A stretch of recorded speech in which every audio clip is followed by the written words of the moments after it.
Hey everybody, and welcome to another Meaning to Live Jed Said YouTube therapy video, short video channel, something like that. So I hope you're sitting down. I've got some just interesting news for you. You probably know it already. Utah, the state where I live, is in the top 5 states of being the most depressed in our whole nation. In other words, you don't have to be a therapist, if you're living in Utah anyway, to know someone who's either working through depression or struggling with depression, or you might be struggling through long periods of sadness as well. It's just rampant in Utah, where I live.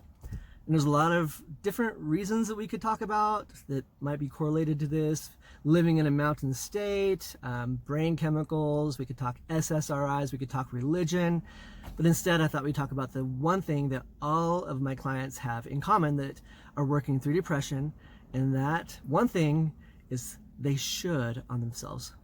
They should on themselves. Like they flog themselves emotionally, right? They have this inner bully, inner dialogue that's just constantly berating them with negative messages. It's wild. But I know that you have your own stuff. I know I do too. Mine looks like or sounds like you're an idiot, Jed. You're not smart enough to be doing this. People aren't going to like you. You're, and has all these over and over repetitive, demeaning, negative things that I'll hear in my head. Other people's get even worse, like you're a loser, people don't really like you. This is just a real harassing thought pattern that goes over and over in your head.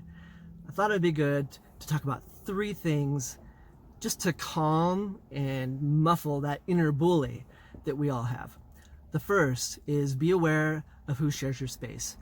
People who have a loud bully tend to spend a lot of time with negative people. And when I say negative people, I'm not saying bad people. They're good people. They're just negative. They complain a lot. They look at the negative things. They don't really see the positive in a lot. And for you who is really wanting to get that inner bully out and learn more positivity and be happier, you get to separate yourself from them. Spend less time with them. The number 2 thing that I go over is affirmations. And this is when you do that really hokey thing of looking at yourself in the mirror and saying positive things about yourself. I like to say things like, hey, to myself, right? You're ruggedly handsome, you're brilliant, and you attract good things. And I'll look at myself and that will really actually reprogram my brain. It'll affect my thinking, which will affect my mood, which will affect my behavior. Do that 1,000 times a day. I guarantee in a week, you're gonna feel a difference and it's gonna feel good.